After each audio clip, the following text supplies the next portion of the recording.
ఆంధ్రప్రదేశ్ రాష్ట్ర ప్రభుత్వం జూలై 1వ తేదీ నుంచి కొత్త పెన్షన్ స్కీమ్ అమలు నేపథ్యంలో ఎన్టీఆర్ భరోసా లబ్ధిదారులకు పెన్షన్ పంపిణీ కార్యక్రమం ఉదయం 6 గంటల నుంచి ప్రారంభం చేశారు.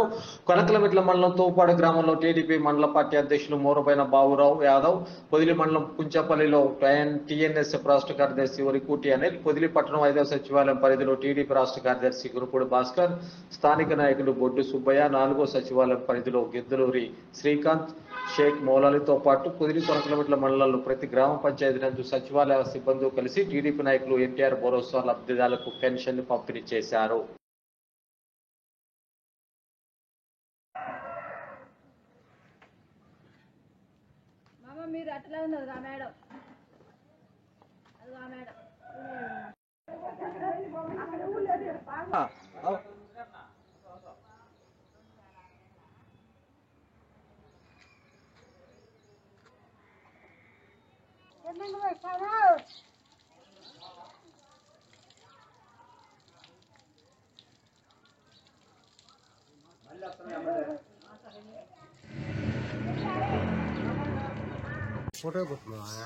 ఫోటో కొట్టి లాలేదు మళ్ళీ వీడియో పెడతాను.